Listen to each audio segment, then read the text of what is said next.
Y a-t-il quoi que ce soit dans ce monde qui ne soit pas ordonné par le Tout-Puissant? Vivre et survivre avec un cancer métastasé en phase finale. Un combat pour vaincre quoi ou qui? Nous recevons le témoignage d'un homme que nous appellerons Jean et qui nous dit ceci. La découverte de la maladie. Mon cancer a été découvert tardivement alors qu'il se trouvait déjà en phase finale avancée. Un cancer du poumon en phase 4 ayant déjà entraîné des métastases sur plusieurs cibles secondaires telles que les os de la colonne vertébrale et de l'omoplate. En fait, il m'a détruit totalement la première lombaire et a provoqué la rupture de la colonne vertébrale. Donc d'un seul coup, je ne pouvais plus ni me lever, ni tenir debout, ni même assis. Et c'est à ce moment-là que mon cancer a été découvert.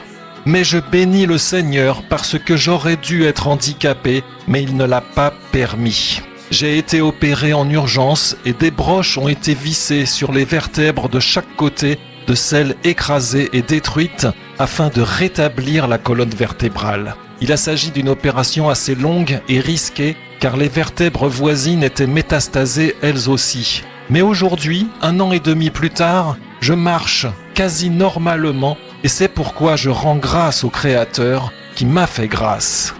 Le traitement.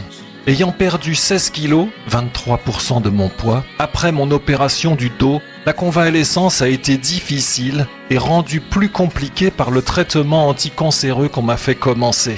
Une chimiothérapie orale par médicament à prendre chez soi, cela paraît facile, mais les effets secondaires sont nombreux et difficiles à supporter. Au bout de 9 mois, ce premier traitement, Giotrif, a été arrêté car je ne le supportais plus et parce qu'il n'était plus efficace, certaines métastases continuant à augmenter. J'ai débuté un deuxième traitement, Tagrisso, dont je suis actuellement au 6e mois. Les effets secondaires sont toujours difficiles. Il entraîne des problèmes de cœur, de respiration, de fatigue très importante, mais je suis en vie, comme disent les médecins. Je ne suis pas malade.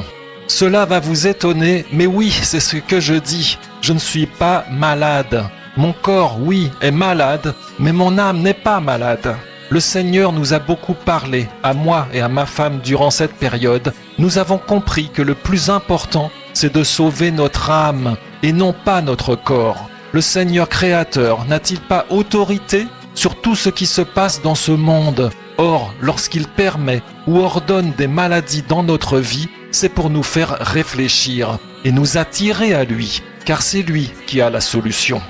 Nous vivons dans un monde qui nous apprend à vivre sans se soucier du Créateur, ou bien en cherchant à bénéficier de lui pour les religieux. Mais il est un Père, et il espère que nous revenions à lui. C'est pourquoi il nous envoie des difficultés, des souffrances. Ce sont des appels, et il observe notre réponse à ces appels. Soit nous acceptons son appel, et il pourra alors saisir notre vie, soit nous rejetons son appel, et notre vie continuera avec des hauts et des bas et sans espérance réelle.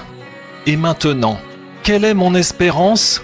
Je sais que le Seigneur peut me guérir en un instant s'il le veut, mais ce n'est pas cela mon espérance. Je n'attends pas de guérir et de retrouver une vie normale afin de jouir de la vie, car cela, c'est l'espérance des gens de ce monde qui espèrent jouir et profiter avant de mourir. En vérité, ils n'ont pas d'espérance, car ils espèrent juste vivre avant de mourir, profiter avant de quitter cette terre. Mais je pose la question, quitter cette terre pour aller où? Oh ça, on ne sait pas, répondent la plupart des gens. Eh bien, voilà ce que nous avons appris au travers de cette maladie. Le plus important, c'est d'être réconcilié avec le Créateur afin d'espérer son ciel, son éternité avec lui dans son royaume, qui sont bien réels. Ça, c'est une véritable espérance.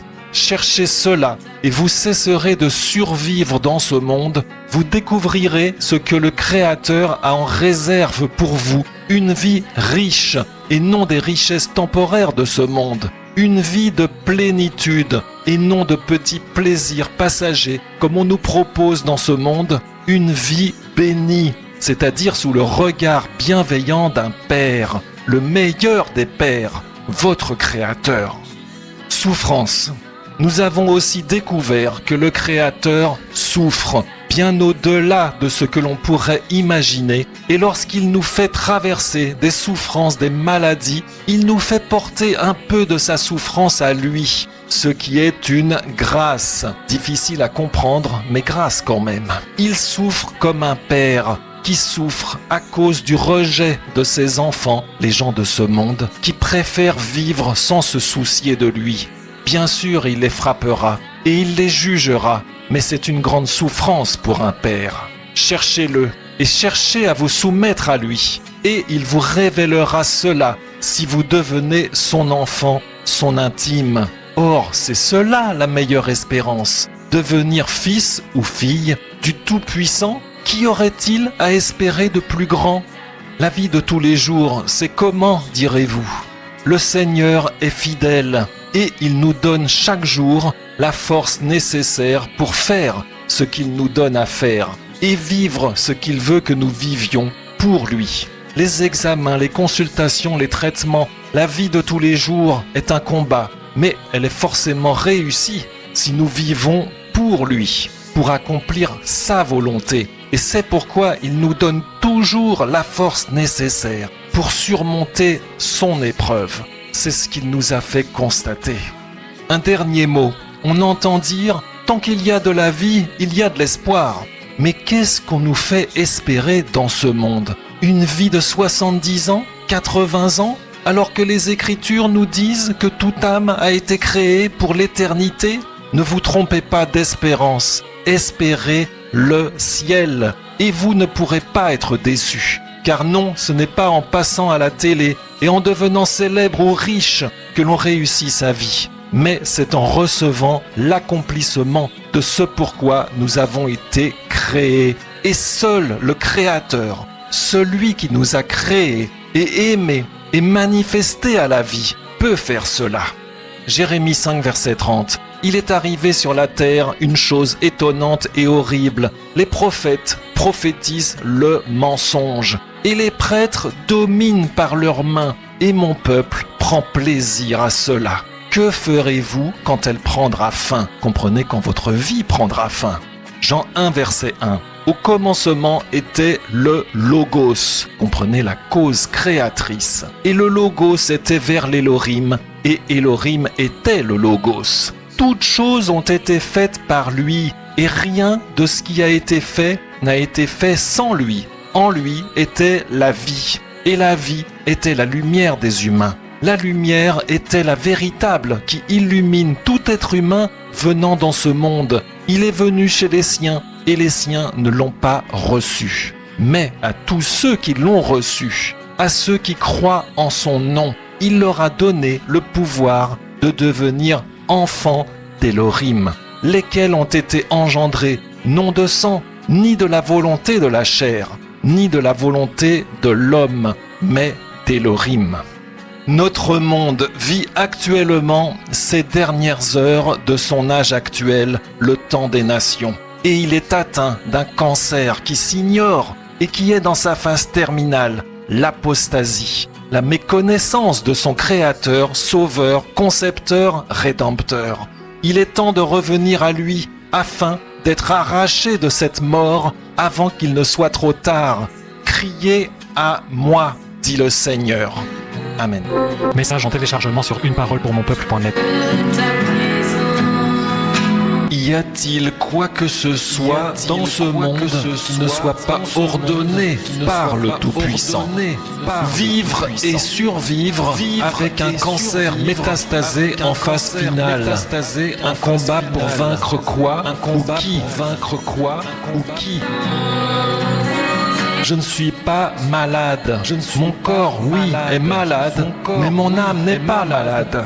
Nous avons compris que le plus important, c'est de sauver notre âme, et non pas notre corps. Le plus important, c'est d'être réconcilié avec le Créateur afin d'espérer son ciel, son éternité avec lui dans son royaume qui sont bien réels. Ça, c'est une véritable espérance. Une véritable espérance.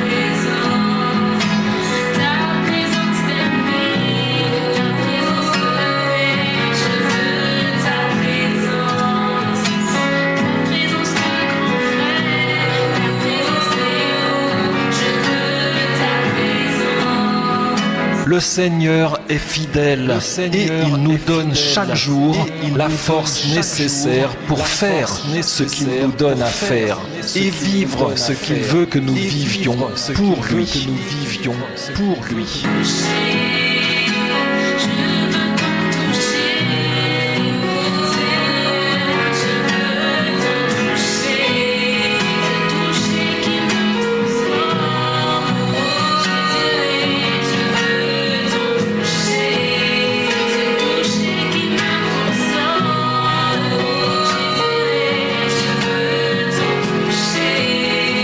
Ne vous trompez pas d'espérance, espérez le ciel et vous ne pourrez pas être déçus. Criez à moi, dit le Seigneur.